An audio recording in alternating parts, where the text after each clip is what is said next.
Well, good afternoon, Katharine Murphy, and welcome back for another interview with me, Matthew Ricketson, for the Deakin University Contemporary Histories Research Group online website.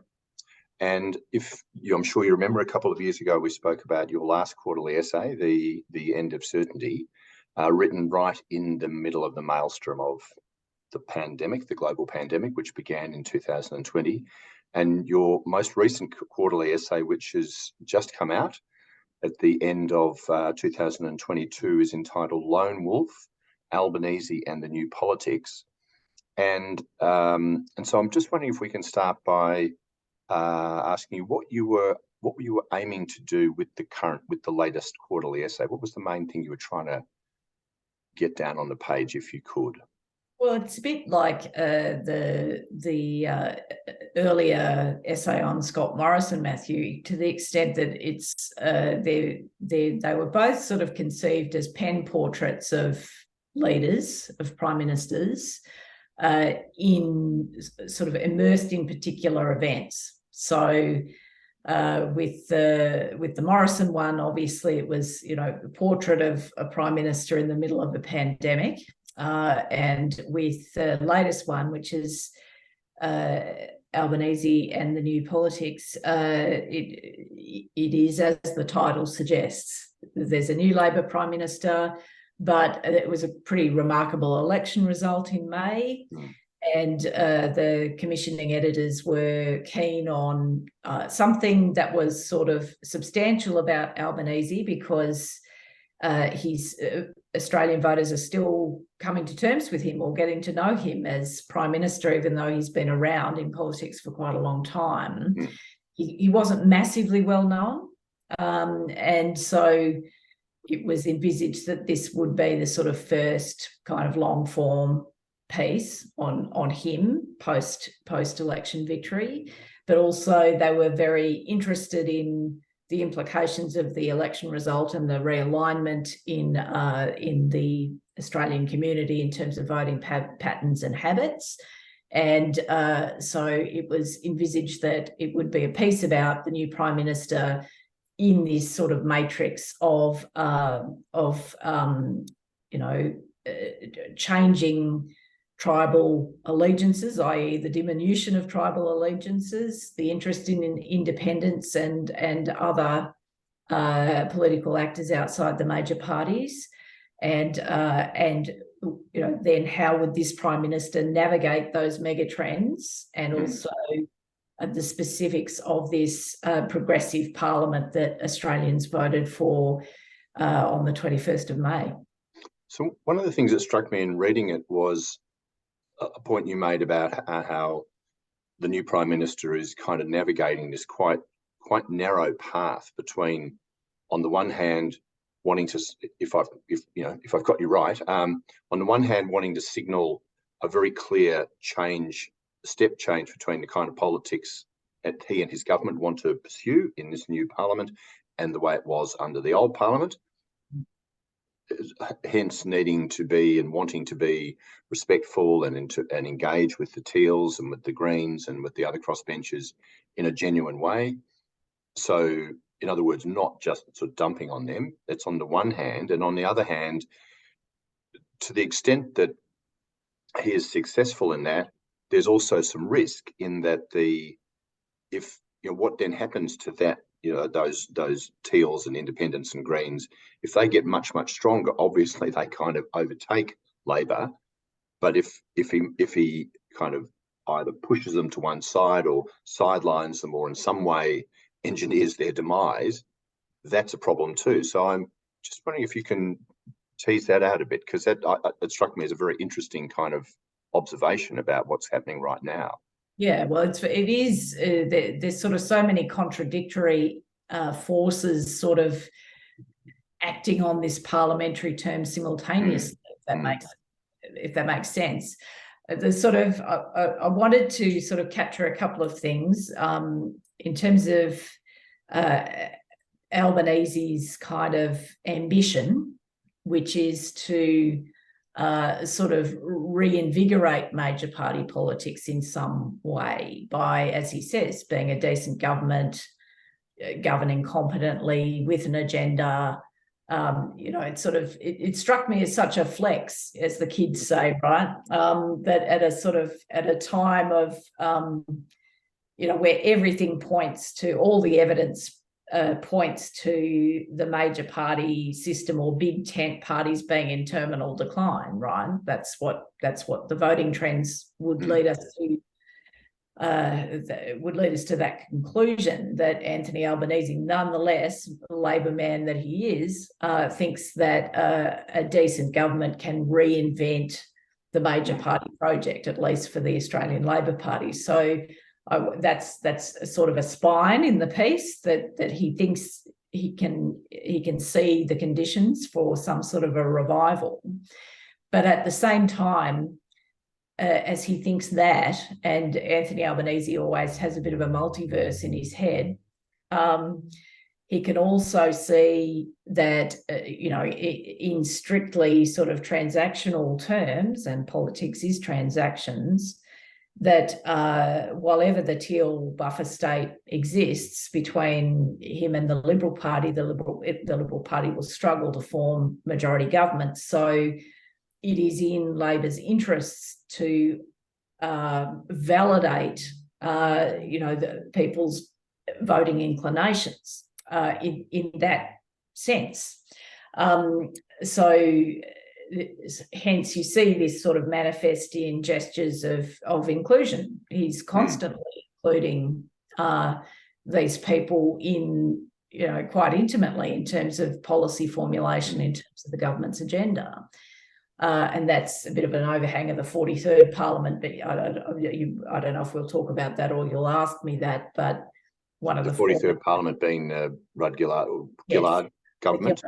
The Gillard government, where Labor governed in minority in both chambers, and Anthony Albanese was the manager of government business. So he developed a number of habits in that period that persist to this day in terms of how he likes to manage the Parliament. And that means talking to people whether or not he needs their vote or not. So that sort of headspace is overlaid on the current Parliament. The learning from the 43rd is very visible to me. Yes. Having covered both parliaments in this one.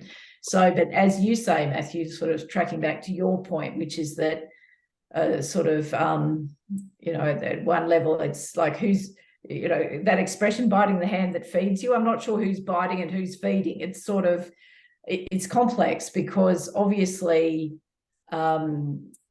maybe there's kind of biting and feeding going on, as in this mutual nourishment going on and mutual, malnourishment. I don't know. Exactly. Well, that's sort of the dynamic, right? It's sort of like, it's to some degree, there is unanimity, collaboration, cooperation, and values alignments. And at another level, there is product differentiation, and that will increase as the election cycle gets closer. But also the risk that Anthony Albanese is managing is that that Teals run against incumbent Labor MPs in the 2025 election. That didn't happen in the election this year. Basically, those Teal campaigns pitted themselves against Liberal incumbents, where there was particular dynamics in those seats that made them winnable. Anthony Albanese will be very conscious of the fact that that the Teal project could be arrayed against Labor incumbents in 2025. So there's sort of goodwill, relationship building, collaboration. All of those things are sort of foundation stones and very typical of the way mature Albanese operates. And so he's sort of managing multiple risks, but also thinks like his overriding objective is to sort of make the case for big tent parties, i.e. the Australian Labor Party. So it's really fascinating to pull all of those. Yes.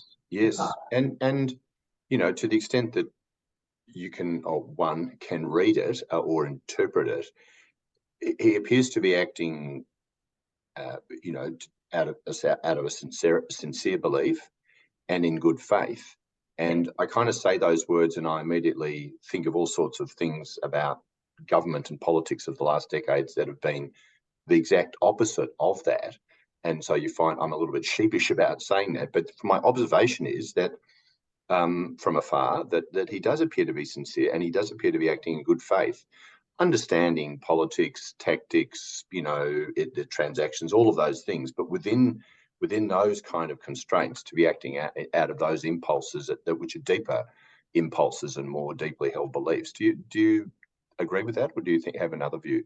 Well, I hope the portrait that I gave readers of this Prime Minister is that he is all the political things, as in ruthless, transactional, all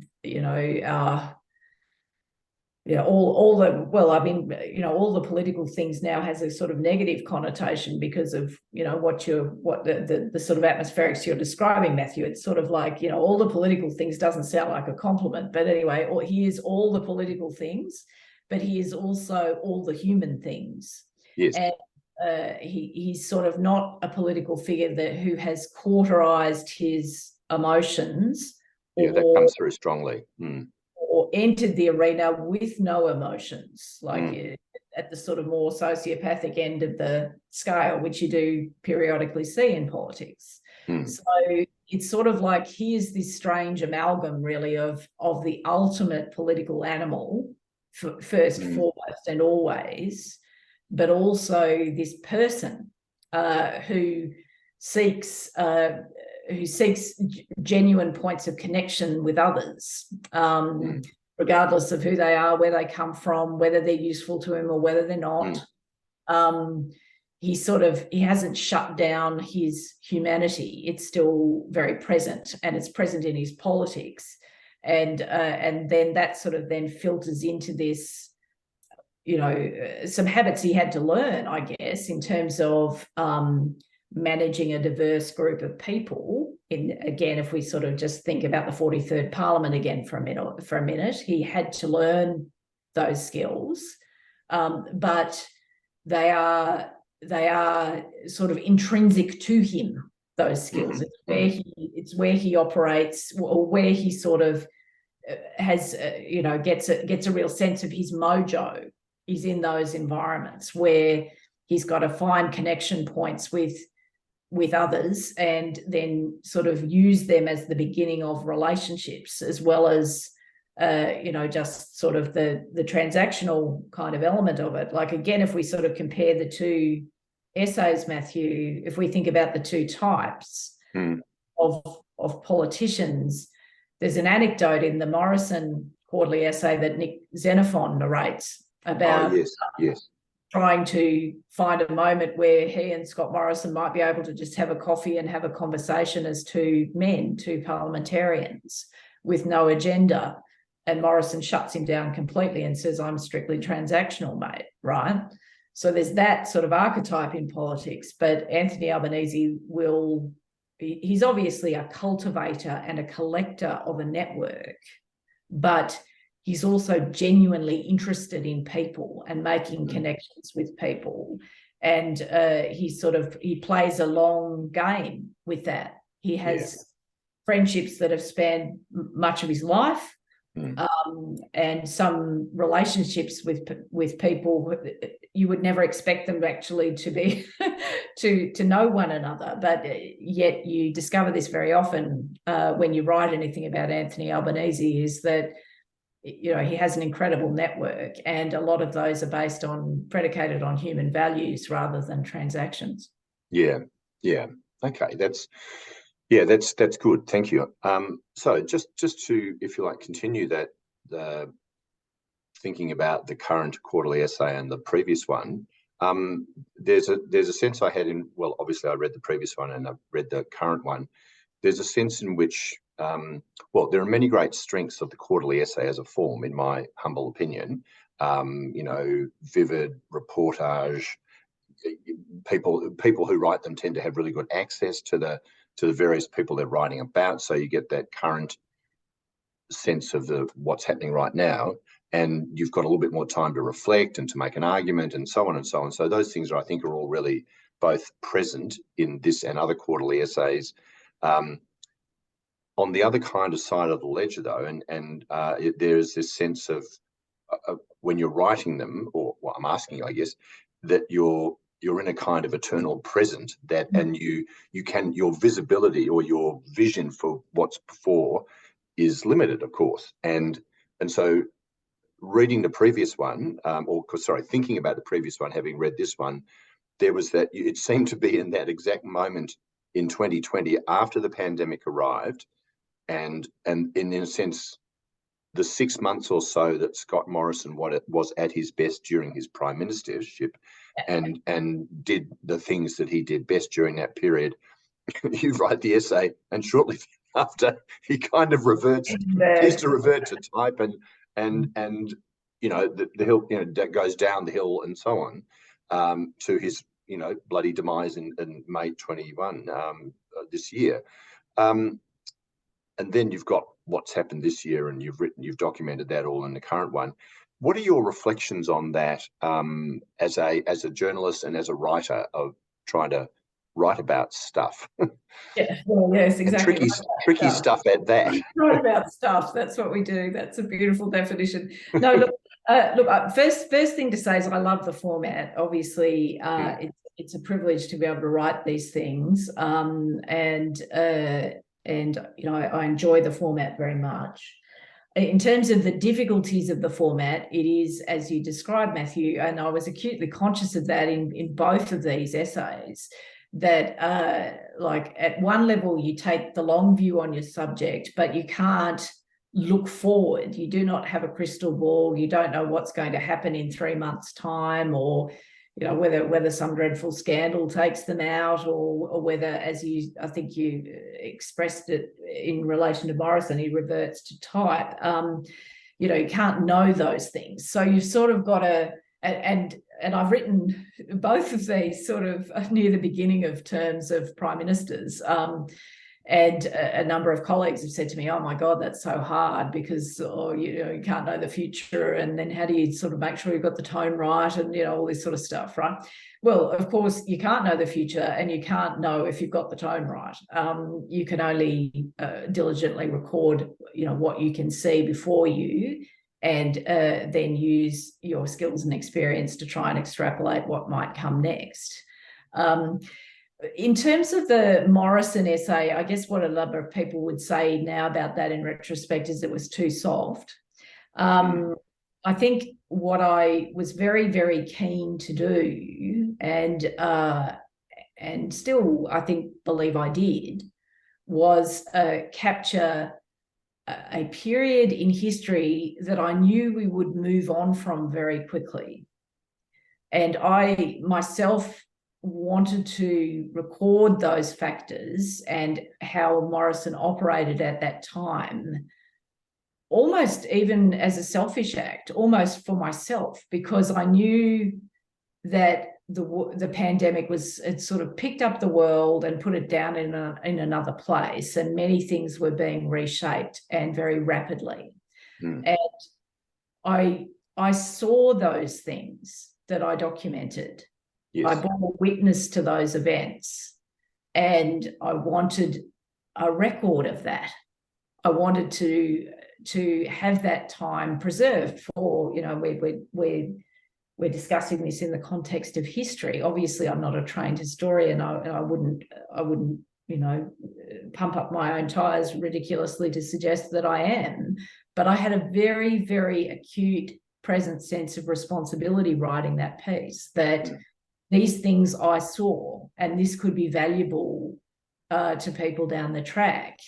Now, in terms of, was I too soft on Morrison? Well, Morrison had one good year of his prime ministership, and that essay basically coincided with that good period. Yeah.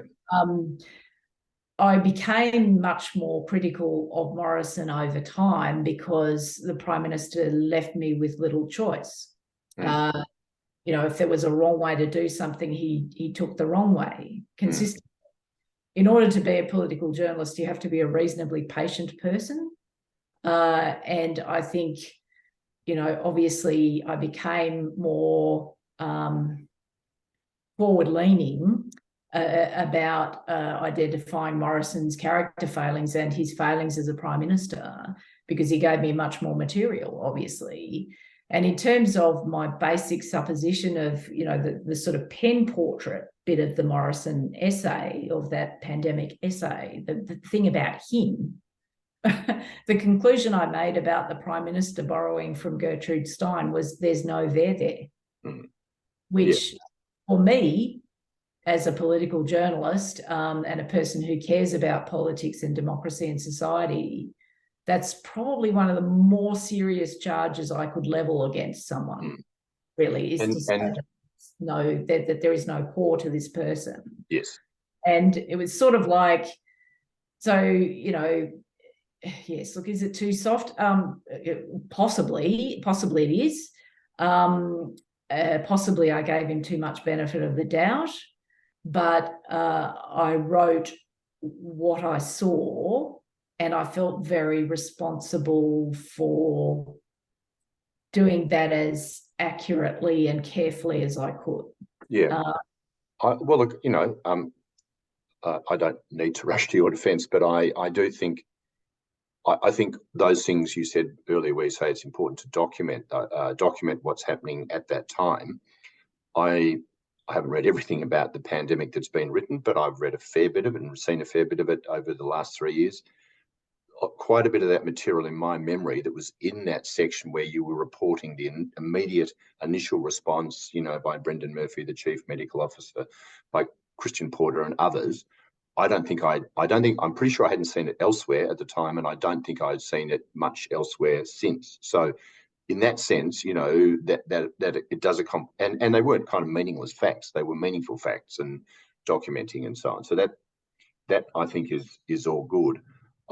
The other element of it, though, which I don't think you do, because you do have a lot of discussion. Sorry, you do have quite a bit of discussion in the current one about how, well, let me go back a step. I call it the kind of quick drying cement of the media narrative about a particular government. You kind of know what I mean. And you don't do that. And some people do. And in fact, Mark Kenny wrote about it in The Conversation just recently, where he said, result of election occurs and everybody kind of recalibrates their narrative accordingly. And it's kind of, it's not bogus, but it's difficult and unfortunate, because all of the vagaries and all of the fact that we can't see forward in a crystal ball suddenly get erased, and suddenly a dimension is lost. And so you have spend some time in your essay reflecting on that in terms of your own work, but also the way in which governments are seen and so on, in a way that doesn't happen all that often in mainstream daily media, which as a consumer of mainstream daily media, I find frustrating. What's your observation on that sort of dynamic that occurs in that part of the media, as distinct from the kind of longer form quarterly essay style, where you do have a bit more room to move? Yeah, well, it's sort of like I think I can be accurately described as a self-hating journalist, to the extent that I'm acutely conscious of the things we can get wrong, and the power that we wield in our obduracy. So that travels with me like a shadow. In terms of how I operate, though, I aim to show my methods always. And if I narrate my sort of slightly out of body experience on election night. Yes. Where it was not the result I thought it was going to be, despite being, told that it would basically down to the seats by people I trusted. It was sort of, I had a real point of cognitive dissonance, and I had to reset, which is sort of the dynamic that you're describing. But it's, rather than walk away from that, I owned that in the piece, because I think people trust you as a narrator if you're honest about what you don't know, and if you're honest about your foibles. It is actually a quirk of the format, though, and a quirk of the sort of as told to narrative type styles of journalism. The style demands a certain omniscience, and it is kind of funny, actually, because I push against the whole omniscience construct and have done aggressively for several years. So you don't think you're an all-seeing, all-knowing being? No, I really don't. I really do not think that. And I also think that part of the reason that readers don't always trust us is that we pretend to be. I think that's absolutely right. So it's sort of like, but it is funny though, because sometimes editors, will not counsel you as in finger waggle, but we're also sort of socialized to narrative journalism at being omniscient, where the narrator is some godlike person. So it's sort of like some editors you will work with will say, well, why are you outing yourself there? Or why are you discounting your own point of view? Be more authoritative. And there's also a bit of a gender dimension to this sometimes, because it's sort of, obviously male journalists, sort of set the tone for what journalism sounds like. We've had, and have done for centuries, right? Even though there've been great pioneering women journalists. Yes. The sort of voice of God, to borrow that construct, the voice of God voice in journalism, authoritative narrative journalism, is a male voice. It's not a female voice. So it's, and by that, no, if you think about the women like Joan Didion, Janet Malcolm, Helen Garner, Chloe Hooper, etc., who kick against that. Yeah. Immediately women's names come to mind, and fewer men. There are some men, Ted Conover, Patrick Radden Keefe, a few others like that, who will put that element into it. But yeah, you're right. I think it's predominantly a female perspective. And it's kind of like, I mean, look, anyway, we're a distance away from history now. We're sort of deep into journalistic method, which is how you and I tend to roll. But I think it is important to be a trusted, if you are going to narrate historical events, if you are literally the person witnessing them and creating a first draft of sorts, I think it's very important to be honest about what you know, what you don't know, what you did know, what you did foresee, what you didn't foresee. I think disclosing all of that strengthens the work rather than detracting from it, in my view. But not every editor would agree with that. No, and that's a useful thing to say, because I agree with you. So it's a useful thing to say that there are others who don't have that view, and clearly others in senior roles.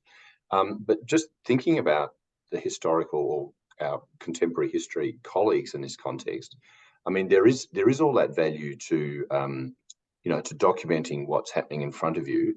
And I also think there's, as you said, just showing your workings is something that they welcome. And I think the trend among readers is towards that, rather than, the voice of God style of omniscient narration, I think is less prevalent now. That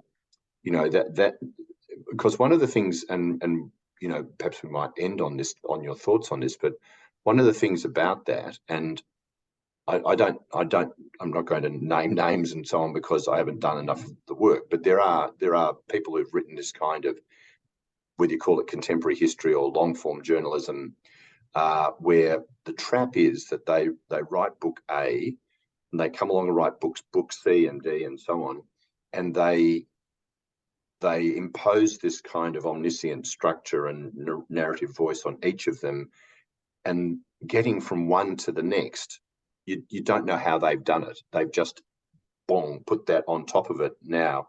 And if the world is quite different to the way it was 5 years ago, there's not much acknowledgement of that, and not much, well, how did we actually get from here to here? Like, one of the things about your 2 quarterly essays is there is some engagement with, crikey, how did we get from here to here?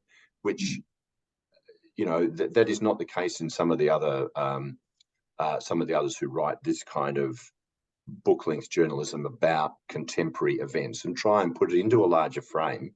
And I think it's something to do with the limits of that kind of frame, that if you are too doctrinaire about imposing a frame, which is essentially a journalistic frame on events, then you can potentially snooker yourself down the track. Totally. Well, you're right to a thesis, rather than sort of allowing yourself to be directed by events, allowing and that possibly expressing it in those terms makes it all sound a bit unwitting, but I don't mean that. I just think if you write to a thesis, generally what you write will be crap, because it's not, you basically bend events to your supposition rather than allowing events to take you where events take you. And I think you do need to be open. I mean, obviously, look, anybody who does long form writing of any type understands that you have to think about structure, and obviously how, because obviously if you just meander all over the place, then it's not a great experience for the reader. So you have to impose a structure on what you produce, and a sort of sense and linearity. And as my dear friend David Marr says to me periodically, always fall back on chronology if you get lost, right? These sort of techniques, obviously, that historians, have used since time immemorial. But it's really important not to write to a thesis. The other thing I think too that I used very consciously in the second essay, although I didn't use sort of much actually of this in the first, but I was very determined in the Albanese essay. I interviewed a lot of people for this piece. Many of them quoted, but some of them not. But obviously, people helped me inform judgments about various things.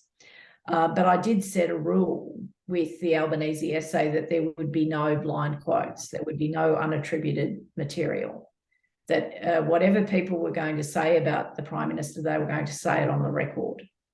And if that required multiple passes with me going backwards and forwards to them, sort of getting the quote exactly right, or whatever concern or issue they may have, then we were going to do that, because my ambition was to basically have everybody saying what they were going to say about him on the record. And so, in terms of what we're talking about, well, how do you frame these things? How do you shape these things? That was sort of quite an important part of my process this time. And I think people largely rose to the occasion with that. I think there are some very frank reflections, even though they are on the record and therefore known to the Prime Minister. It's quite hard for people to reflect on a sitting Prime Minister and then turn up to Cabinet with him the next day. And, it's so there's all that. But nonetheless, I think people were by and large frank, and that was useful. And I think the Prime Minister himself too was frank in the interviews that he gave in terms of reflecting on his own. Sorry, go on. How he functions, the way he does things, why he does things the way he does. And I think that's a good note to end on, in the sense that it comes back to that, in a sense that showing your workings, it's everyone's on the record, not the kind of, the vitriol anonymously poured into the reporter's ear, which you know all too well, which does go to that point. So it's quarterly essay number 88, Lone Wolf, Albanese and the New Politics. Katharine Murphy, thank you very much for your time talking to me today. It's been terrific. I really do appreciate it. Thank you. My pleasure.